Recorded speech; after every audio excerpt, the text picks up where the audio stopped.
Hello friends, welcome back to my YouTube channel शिक्षण digital studio. Indian polity के अंतर्गत अपने पिछले वीडियो में हमने बात करी थी भारतीय संविधान के निर्माण के विषय में। आज के इस वीडियो में हम बात करेंगे भारतीय संविधान के स्रोतों की। तो चलिए शुरू करते हैं। पर शुरू करने से पहले अगर अभी तक आपने मेरे चैनल को सब्सक्राइब नहीं किया है तो इसे सब्सक्राइब करें, शेयर करें तथा बेल आइकन प्रेस करना बिल्कुल ना भूलें, जिससे आपको मेरे आगे आने वाले सभी वीडियोस की नोटिफिकेशन प्राप्त हो सके। तो चलिए शुरू करते हैं आज का वीडियो और देखते हैं भारतीय संविधान के स्रोत।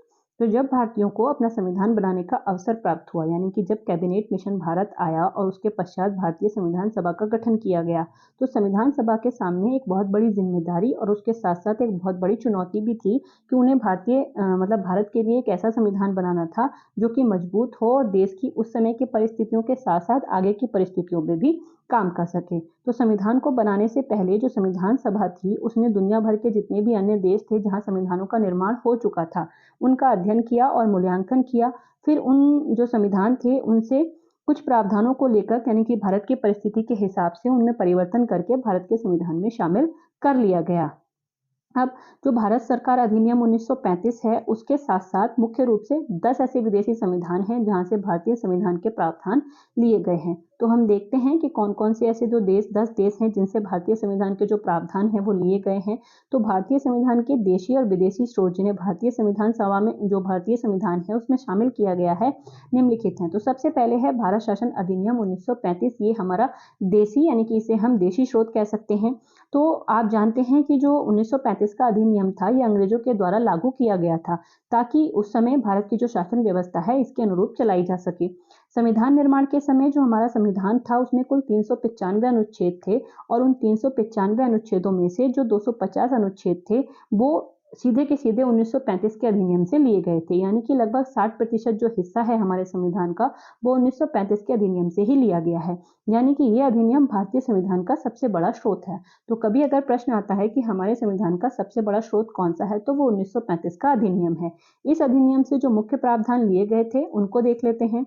तो सबसे पहले हम देखते हैं न्यायपालिका, यानी कि जो न्यायपालिका का प्रावधान है हमारे देश में या हमारे संविधान में उसको हमने 1935 के अधिनियम से ही लिया है। न्यायपालिका में क्या है, तो न्यायपालिका की जो व्यवस्थाएं हैं जैसे कि जो सर्वोच्च न्यायालय है, इसके अलावा जो उच्च न्यायालय है, इसके अलावा जिला न्यायालय है, जो उनकी शक्तियां हैं वो 1935 के अधिनियम से लिए गई हैं। और जो इनकी स्वतंत्र और निष्पक्ष रूप से जो कार्य करने की प्रणाली है वो भी, यानी कि जो 1935 के अधिनियम से ही ली गई है। इसके अलावा जो न्यायपालिका की एकीकृत व्यवस्था है, यानी कि जो हमारी न्यायपालिका है वो मतलब छोटे लेवल से लेकर बड़े लेवल तक है लेकिन एकीकृत है, यानी कि एक ही सिस्टम पर काम करती है। तो उसको भी जो 1935 का अधिनियम है उससे ही लिया गया है। इसके अलावा 1935 के अधिनियम से जो कैग का पद है, यानी कि कंप्ट्रोलर और ऑडिटर जो जनरल है उसका जो पद है उसको भी 1935 के अधिनियम से ही लिया गया है। ये जो पद है इसका क्या कार्य होता है, तो पहली बात तो ये कि एक संवैधानिक पद है, यानी कि संविधान में ही इसका उल्लेख है और ये बहुत ही महत्वपूर्ण पद है क्योंकि इसका जो कार्य होता है वो सरकारी खातों और सरकार द्वारा जो खर्च की जा रही राशि है उसकी जांच करना होता है। इनका कार्य ये भी पता लगाना होता है कि जो सरकार खर्च कर रही है जो भी राशि उसको वो सही दिशा में खर्च कर रही है या फिर नहीं कर रही है। इसके अलावा ये केंद्र और राज्य दोनों सरकारों के जो खाते होते हैं उनकी जांच करते हैं। इसका उल्लेख हमें भारतीय संविधान के अनुच्छेद 148 में मिलता है। जब हम अनुच्छेद पढ़ेंगे तो हम इनको और डिटेल से पढ़ेंगे। इसके अलावा जो लोक सेवा आयोग यानी कि यूपीएससी की जो प्रावधान है वो भी हमने 1935 के अधिनियम से ही लिया है। भारतीय संविधान के तहत ही इसका गठन किया गया है। इसके द्वारा विभिन्न प्रकार की अखिल भारतीय सेवक चुने जाते हैं, जैसे आईएएस हो गए, आईपीएस हो गए और आईएफएस हो गए। इनका उल्लेख भारतीय संविधान के भाग 14 और अनुच्छेद 315 से लेकर 323 तक मिलता है। तो ये भी प्रावधान जो है वो हमने 1935 के अधिनियम से ही लिया गया है। अब बात करते हैं ब्रिटेन के संविधान से, यानी कि ब्रिटेन के संविधान से हमने कौन कौन से प्रावधान लिए हैं। तो आप जानते हैं कि लगभग 200 वर्षों तक अंग्रेजों ने हमारे ऊपर शासन किया, तो उनके अधीन रहने के कारण संविधान जो बनाने का क्रम है उसमें उनके कार्यों की छवि दिखती है, यानी कि हम ब्रिटेन से काफी ज्यादा प्रभावित हैं। वहां से बहुत सारे ऐसे प्रावधान हैं जो हमारे संविधान में जोड़े गए हैं यानी कि ब्रिटिश संविधान से जोड़े गए जो मुख्य प्रावधान हैं उनको यहाँ पर हम देख लेते हैं। तो सबसे पहले है संसदीय शासन व्यवस्था, यानी कि जो हमारे देश की संसदीय शासन व्यवस्था है उसको हमने ब्रिटेन के संविधान से ही ग्रहण किया है। इस व्यवस्था में क्या होता है, तो इस व्यवस्था के अंतर्गत एक लोकसभा होती है, एक राज्यसभा होती है और संसद में राष्ट्रपति को भी शामिल किया जाता है। यानी कि अगर कहें कि संसद के कितने भाग होते हैं, तो संसद के 3 भाग होते हैं, एक होता है लोकसभा, एक होता है राज्यसभा और जो तीसरा होता है वो होता है राष्ट्रपति। तो ये जो व्यवस्था है ये हमने ब्रिटेन से ली है।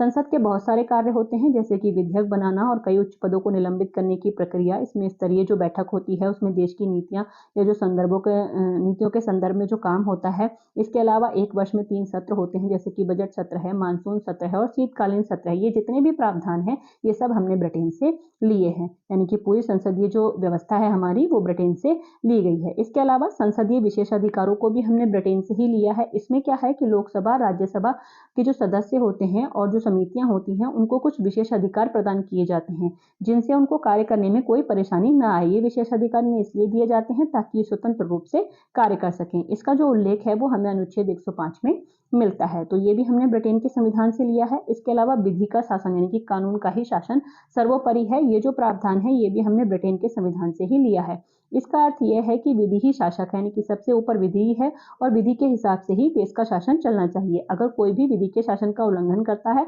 तो उसे दंडित किया जाना चाहिए, ये जो प्रावधान है वो कहता है और इसका जो स्रोत है वो ब्रिटेन का संविधान है। आगे देख लेते हैं और क्या क्या हमने ब्रिटेन के संविधान से लिया है। तो ब्रिटेन के संविधान से हमने एकल नागरिकता का जो प्रावधान है वो भी लिया है। एकल नागरिकता मतलब भारत में रहने वाला जो व्यक्ति है, कोई भी व्यक्ति, वो भारत का ही नागरिक होगा, यानी कि किसी राज्य का नागरिक नहीं होगा। जैसे कि हमारे राज्यों में हमारे देश में बहुत सारे राज्य हैं, तो उन राज्यों का नागरिक नहीं है, यानी कि कोई भी व्यक्ति किसी भी राज्य में जाकर रह सकता है। तो ये जो प्रावधान है ये भी हमने ब्रिटेन से ही लिया है और यहाँ जो नागरिक होते हैं भारत के, वो सिर्फ भारत के ही नागरिक होते हैं, अमेरिका की तरह राज्यों के नागरिक नहीं होते। इसके अलावा मंत्रिमंडल की जो व्यवस्था है वो भी हमने ब्रिटेन के संविधान से ली है, जिसमें संसद में जो चुनी हुई सरकार होती है वो मंत्रिमंडल का गठन करती है, यानी कि चुनाव होते हैं, चुनाव के बाद जो सरकार चुनी जाती है फिर वो मंत्रिमंडल बनाएगी। तो ये जो प्रावधान है ये भी हमने ब्रिटेन के संविधान से ही लिया है। इसके अलावा ब्रिटेन के संविधान से कुछ अन्य प्रावधान भी लिए गए हैं, तो उनको देख लेते हैं शॉर्ट में। जब हम आगे संविधान को इसी तरह कंटिन्यू पढ़ेंगे तो उसमें हम इन सब चीजों को और डिटेल में देखेंगे। तो जो विधायी प्रक्रिया है वो, इसके अलावा परम अधिकार लेख, इसके अलावा स्वतंत्रता का जो बंदी प्रत्यक्षीकरण याचिका होती है वो, इसके अलावा नाम मात्र की कार्यपालिका, विधि के समक्ष समानता, संसद तथा विधानमंडल की प्रक्रिया, लोकसभा तथा विधानसभा के प्रति मंत्रिमंडल का सामूहिक उत्तरदायित्व, ये जो प्रावधान है ये भी हमने ब्रिटेन के संविधान से ही लिए हैं। आगे देखते हैं हम संयुक्त राज्य अमेरिका के संविधान से हमने कौन कौन से प्रावधान लिए हैं। तो संयुक्त राज्य अमेरिका के संविधान की अगर बात करें तो जो मौलिक अधिकार हैं वो हमने अमेरिका से ही लिए हैं। भारत में हर नागरिक को कुछ मौलिक अधिकार दिए गए हैं, उनसे कोई छीन नहीं सकता। ये जो प्रावधान है वो अमेरिका के संविधान से लिया गया है। जो हमारे मौलिक अधिकार हैं उनका जो उल्लेख है वो अनुच्छेद 12 से लेकर 35 के बीच किया गया है, जो कि भाग 3 में उल्लिखित है। और वर्तमान में प्रत्येक व्यक्ति को 6 मौलिक अधिकार दिए जाते हैं। पहले 7 थे, उसके बाद 1 को समाप्त कर दिया गया है। जब हम मौलिक अधिकार पढ़ेंगे तब इनको और डिटेल से वहां देखेंगे। इसके अलावा जो न्यायिक पुनरावलोकन का प्रावधान है उसको भी हमने अमेरिका से लिया है। न्यायिक पुनरावलोकन क्या होता है कि जो हमारी न्यायपालिका है उसके पास ये शक्ति है कि वो संसद के द्वारा बनाई गई जो विधि है उनकी जांच कर सकती है। यानी कि संसद जब कोई कानून बनाती है तो वो संविधान के अनुरूप है या नहीं, उसको चेक करना ही हमारी जो कोर्ट है उसका काम होता है। और ये जो कोर्ट को शक्ति मिली है वो न्यायिक पुनरावलोकन का जो प्रावधान है उसके तहत मिली है। और ये जो न्यायिक पुनरावलोकन का प्रावधान है ये हमने अमेरिका से लिया है, जो कि हमें अनुच्छेद 137 में देखने को मिलता है। इसके अलावा संविधान की सर्वोच्चता, यानी कि संविधान ही सबसे ऊपर है, संविधान से ऊपर कुछ नहीं है, चाहे वो कोई व्यक्ति हो, कोई पार्टी हो, कोई पद हो या कुछ भी हो। तो संविधान की सर्वोच्चता का जो प्रावधान है वो भी हमने अमेरिका से ही लिया है। यानी कि भारत में सबसे ऊपर संविधान है और संविधान को ही सर्वोच्चता प्रदान करने वाली कौन होती है? जनता। यानी कि संविधान को जनता से ही शक्ति मिलती है। तो ये जो प्रावधान है ये भी हमने अमेरिका से ही लिया है। इसके अलावा निर्वाचित जो राष्ट्रपति है उसका प्रावधान भी हमने अमेरिका से ही लिया है। यानी कि इस प्रावधान के तहत भारत में निर्वाचित राष्ट्रपति होगा। निर्वाचित राष्ट्रपति का मतलब है कि राष्ट्रपति के लिए हमारे यहाँ चुनाव होते हैं। जैसे कि राष्ट्रपति हमारे देश का सबसे प्रमुख होता है, यानी कि हमारे देश का जो प्रमुख होता है वो प्रधानमंत्री नहीं बल्कि राष्ट्रपति होता है। तो उसका हम निर्वाचन करते हैं, उसे मनोनयन यानी कि उसको मनोनीत नहीं करते, निर्वाचन करते हैं। और जो निर्वाचन है वो जनता के द्वारा ही अप्रत्यक्ष रूप से किया जाता जाता है। प्रत्यक्ष और अप्रत्यक्ष निर्वाचन क्या होता है, ये जब हम राष्ट्रपति का निर्वाचन पढ़ेंगे तब हम उसमें देखेंगे। यहाँ पर हम सिर्फ ये देख रहे हैं कि हमने कौन से देश से कौन से प्रावधान लिए हैं। अब जो महाभियोग का यानी कि राष्ट्रपति के ऊपर जो महाभियोग का प्रावधान है, उसको भी हमने अमेरिका के संविधान से ही लिया है। अगर राष्ट्रपति संविधान के खिलाफ कार्य करते हैं तो उन पर संसद में महाभियोग चलाया जा सकता है। इसका उल्लेख हमें अनुच्छेद 61 में मिलता है और ये प्रावधान भी हमने अमेरिका के ही संविधान से लिया है। इसके अलावा अमेरिका के संविधान से हमने कुछ अन्य प्रावधान भी लिए हैं, जैसे कि लिखित संविधान, यानी कि जरूरी नहीं है कि हर देश का संविधान लिखित हो। तो अमेरिका का क्योंकि लिखित संविधान था तो हमने भी अपना लिखित संविधान बनाया, जो कि बहुत विस्तृत, यानी कि पूरे विश्व में सबसे विस्तृत जो संविधान है वो हमारे देश का ही है, जिसको हमने लिखा हुआ भी यानी कि लिखित संविधान है। तो लिखित संविधान का जो प्रावधान है वो भी हमने अमेरिका से लिया है। इसके अलावा उपराष्ट्रपति का पद, वित्तीय आपात, इसके अलावा विधि का समान संरक्षण, न्यायाधीशों को हटाने की प्रक्रिया, राष्ट्रपति पर जो महाभियोग है वो हम ऊपर देख चुके हैं। इसके अलावा सुप्रीम कोर्ट के संगठन और जो शक्तियां हैं उसकी, वो भी हमने अमेरिका से ही ली हैं। इसके अलावा कनाडा के संविधान से देखते हैं कि कनाडा के संविधान से हमने क्या लिया है। तो कनाडा के संविधान से लिए गए जो मुख्य प्रावधान हैं उनको देख लेते हैं। तो सबसे पहले है उसमें सशक्त केंद्र के साथ एक संघीय व्यवस्था, यानी कि संघीय व्यवस्था का मतलब क्या होता है, आप जानते हैं कि हमारे जो संविधान है उसका आर्टिकल 1 ही कहता है कि भारत जो कि राज्यों का संघ है, यानी कि हमारे देश में संघीय व्यवस्था है। तो संघीय व्यवस्था के साथ साथ एक सशक्त केंद्र भी, यानी कि शक्तिशाली केंद्र भी है। तो ये जो प्रावधान है ये हमने कनाडा के संविधान से लिया है। इस प्रावधान में क्या होता है कि केंद्रीय सरकार और राज्य सरकार में एक जोड़ होता है कि केंद्रीय जो सरकार होती है वो राज्य सरकारों के साथ जुड़ी हुई होती है, और इसमें जो केंद्रीय और राज्य सरकारें हैं उनके बीच में शक्तियों का विभाजन होता है। शक्तियों का विभाजन मतलब कौन से चीजें ऐसी हैं जिन पर राज्य कानून बनाएगा और कौन सी चीजें ऐसी हैं जिन पर केंद्र कानून बनाएगा। इस तरह की शक्तियों का विभाजन किया जाता है, जिसकी वजह से दोनों जो सरकारें हैं वो स्वतंत्र रूप से कार्य कर सकती हैं। तो ये जो प्रावधान है ये हमने कनाडा के संविधान से लिया है। इसके अलावा जो अवशिष्ट शक्तियां हैं वो केंद्र के पास रहेंगी। ये जो प्रावधान है ये भी हमने कनाडा से ही लिया है, क्योंकि हमारे देश में संघीय व्यवस्था है, यानी कि राज्य हैं और राज्यों का एक केंद्र है। तो लेकिन जो हमारे यहाँ राज्य हैं वो केंद्र से अलग, यानी कि अपनी मर्जी से केंद्र से अलग नहीं हो सकते, यानी कि जो अवशिष्ट शक्तियां हैं वो केंद्र के पास है। यानी कि आप जानते हैं कि राज्य और जो केंद्र है उनके बीच जो शक्तियों का विभाजन होता है वो 3 सूचियों में होता है। एक होती है केंद्र सूची जिन पर कानून केंद्र सरकार बनाती है, दूसरी होती है राज्य सूची जिस पर जो कानून है वो राज्य सरकार बनाती है। इसके अलावा तीसरी होती है समवर्ती सूची जिस पर जो कानून है वो दोनों ही सरकार, यानी कि राज्य सरकार और केंद्र सरकार दोनों ही बना सकती हैं। इसके अलावा कुछ विषय ऐसे भी होते हैं जो इन तीनों ही शक्तियां जो सूचियां हैं इनसे छूट जाते हैं या इनसे अलग होते हैं, या कोई नया विषय आ जाता है तो उनको अवशिष्ट विषय कहते हैं या अवशिष्ट शक्तियां कहते हैं। तो वो केंद्र के पास ही होती है, यानी कि उन पर कानून बनाने का जो अधिकार है वो केंद्र के पास होता है। यानी कि वह शक्तियां जो केंद्र और राज्य दोनों सरकारों के पास नहीं आती और बची रह जाती हैं, उस स्थिति में वो केंद्र सरकार के पास ही जाएंगी और राज्य सरकार उन पर अपना कोई अधिकार नहीं डाल सकती। ये जो प्रावधान है ये भी हमने कनाडा के संविधान से ही लिया है। इसके अलावा कनाडा के संविधान से जो अन्य प्रावधान हैं उनको देखते हैं। तो केंद्र के द्वारा राज्यों में जो राज्यपाल की नियुक्ति की जाती है ये भी कनाडा के संविधान से लिया गया है। इसके अलावा हाईकोर्ट का जो परामर्श न्याय निर्णय, यानी कि कभी कभी राष्ट्रपति हाईकोर्ट से जो परामर्श निर्णय लेता है उसका भी जो प्रावधान है वो हमने कनाडा के संविधान से लिया है। इसके बाद बात करते हैं आयरलैंड के संविधान से। तो आयरलैंड के संविधान से भी कुछ मुख्य प्रावधान हैं, उनको देख लेते हैं। तो सबसे पहले है राज्य के जो नीति निर्देशक तत्व हैं, यानी कि राज्य अपने जो राज्य है उसमें किस तरह से, यानी कि राज्य सरकार अपने राज्य में किस तरह से शासन करेगी, इसको जो निर्देशित करने वाले तत्व हैं उनको हमने आयरलैंड के संविधान से लिया है। संविधान में केंद्र और राज्य दोनों सरकारों को ही कुछ निर्देश दिए गए हैं कि जनता के संबंध में, जनता की भलाई के लिए वो कौन से कार्य करेंगे और किस प्रकार कार्य करेंगे। यानी कि कोई भी सरकार है अपनी मर्जी से कार्य नहीं करेगी, उसे उसी टाइप के कार्य करने होंगे जो कि हमारे नीति निर्देशक तत्वों में बताए गए हैं। तो कोई विधि बनानी हो या जो कुछ भी कार्य करना हो तो इन सब चीजों को करने में संविधान में जो नीति निर्देशक तत्व दिए गए हैं उनको ध्यान में रखा जाता है। इनके अंतर्गत ही कोई कार्य किया जाता है और इनका जो विवरण है वो अनुच्छेद 36 से लेकर 51 तक किया गया है और इसका उल्लेख हमें भारतीय संविधान में मिलता है। तो ये जो प्रावधान है वो भी हमने आयरलैंड के संविधान से ही लिया है। इसके अलावा राज्यसभा में जो मनोनयन होता है, मनोनयन आप जानते हैं कि जो राष्ट्रपति है वो राज्यसभा में 12 सदस्यों को मनोनीत करता है। तो उनका जो मनोनयन है ये वाला जो प्रावधान है ये भी हमने आयरलैंड के ही संविधान से लिया है। इसके अलावा राष्ट्रपति का जो निर्वाचक मंडल है उसकी जो व्यवस्था है उसको भी हमने आयरलैंड के संविधान से ही लिया है। राष्ट्रपति का निर्वाचक मंडल यानी कि राष्ट्रपति के चुनाव में कौन हिस्सा लेते हैं, तो भारतीय संसद के निर्वाचित सदस्य यानी कि जो संसद और विधान सभाएं और जो संसद होती हैं, लोकसभा और राज्यसभा, उनके जो सदस्य होते हैं वो राष्ट्रपति को नियुक्त करते हैं यानी कि उनका निर्वाचन करते हैं। तो वो जो प्रावधान है वो भी हमने आयरलैंड के संविधान से ही लिया है।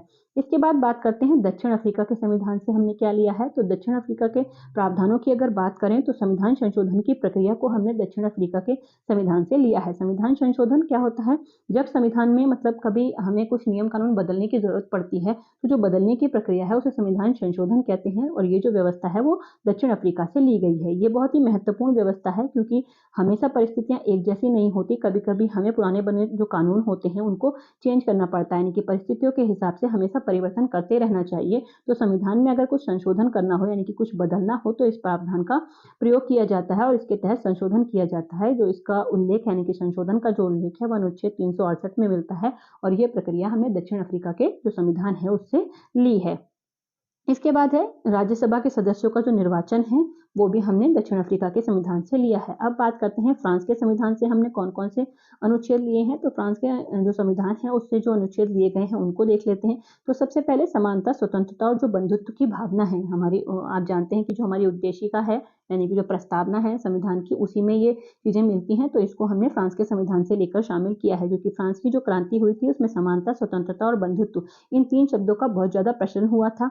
उनकी वजह से जो क्रांति हुई थी फ्रांस में उसमें उस क्रांति में भी बहुत ज्यादा इसका प्रयोग किया गया। तो भारतीय संविधान में भी इसको शामिल किया गया जो कि फ्रांस से ही लिया गया है। इसके अलावा गणतंत्र की अवधारणा को भी हमने फ्रांस से ही लिया है। गणतंत्र का मतलब होता है कि जो देश का प्रमुख होता है, जैसे कि हमारे यहाँ राष्ट्रपति है, तो उस राष्ट्रपति का जो निर्वाचन है वो मतलब राष्ट्रपति के पद तक कोई भी व्यक्ति पहुंच सकता है। ऐसा नहीं कि किसी खास फैमिली का या किसी उसका मतलब उस पर वर्चस्व हो, जैसे कि ब्रिटेन में होता है कि जो राज परिवार के सदस्य हैं वो ही देश के प्रमुख होते हैं। तो हमारा जो देश है वो एक गणतंत्र है, राजतंत्र नहीं है। तो गणतंत्र की जो व्यवस्था है वो भी फ्रांस से ही ली गई है। इस व्यवस्था में जनता के द्वारा जो चुने गए प्रतिनिधि हैं वो ही संचालन करते हैं, कोई भी पद वंशानुगत नहीं होता। तो ये गणतंत्र होता है।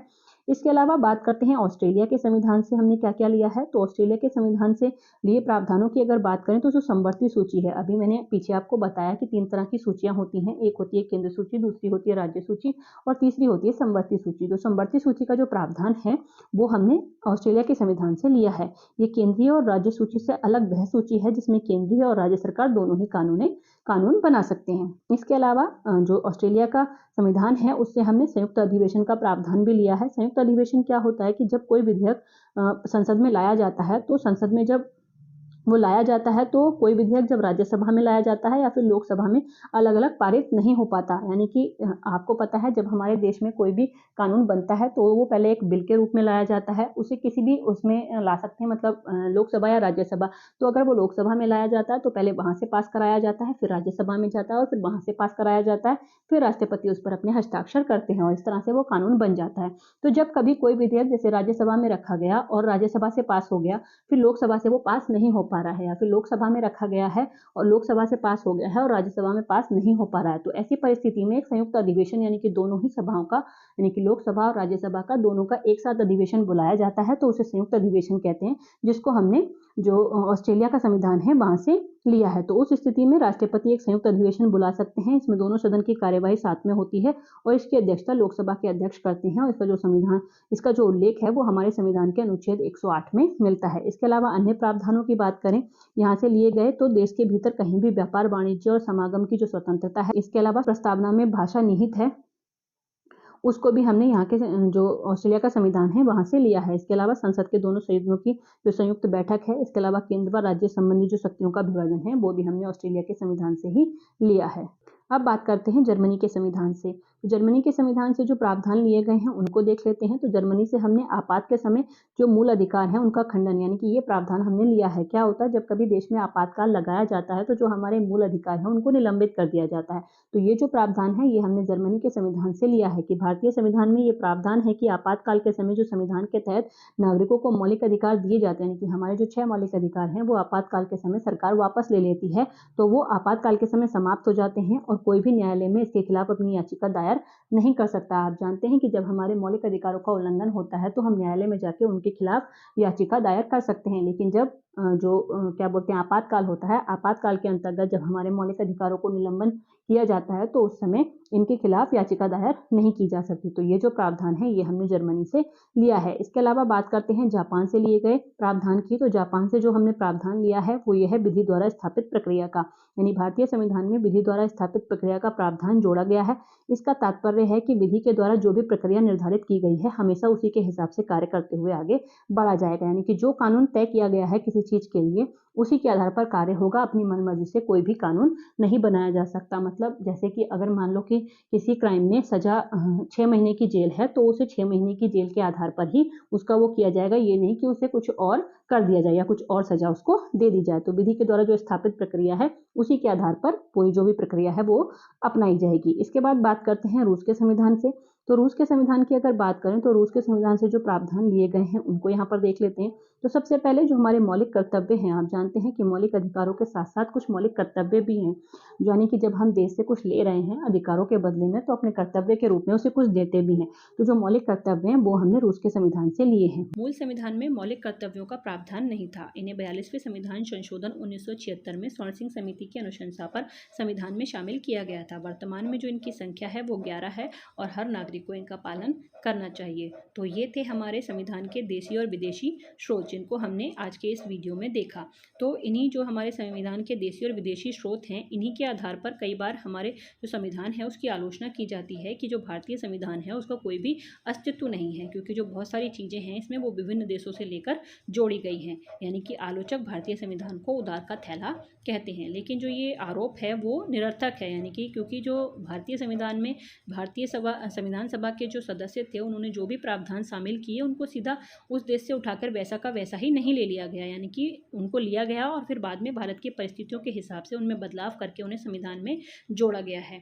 इसी के आरोप में, यानी कि ये जो आरोप था, इसी आरोप के संबंध में जो हमारे संविधान सभा के जनक थे और जो मसौदा समिति यानी कि प्रारूप समिति के अध्यक्ष थे डॉक्टर भीमराव अंबेडकर, उन्होंने कहा था कि मसौदा समिति यानी कि प्रारूप समिति ने भारत सरकार अधिनियम 1935 के जो प्रावधान हैं उनका एक अच्छा खासा हिस्सा पुनः तैयार किया है। यानी कि 1935 के अधिनियम को भी उन्होंने वैसे ही नहीं लिया था, बल्कि उसमें भी कुछ परिवर्तन किया गया था। इसके अलावा उधार लेने में कोई शर्म की बात नहीं है, यानी कि अगर कोई अच्छी चीज़ हमें कहीं से मिल रही है तो हमें उसे उधार लेने में कोई शर्म की बात नहीं है। इसमें कोई साहित्यिक चोरी शामिल नहीं है, क्योंकि जो संविधान के मौलिक विचार हैं, यानी कि किसी भी उस जनता के लिए जो अच्छे कार्य किए जाते हैं, जनता के जो अधिकार हैं, उनके जो भी मौलिक विचार हैं, तो उनका जो है किसी के पास कोई भी पेटेंट नहीं है, मतलब उनका प्रयोग कोई भी कर सकता है। तो इस तरह उन्होंने इन आरोपों का खंडन किया था। तो ये थे हमारे संविधान के देशी और विदेशी स्रोत। अगर आप इसी तरह डिटेल में मेरे साथ पॉलिटी पढ़ना चाहते हैं तो बने रहिए मेरे साथ। Thank you for watching.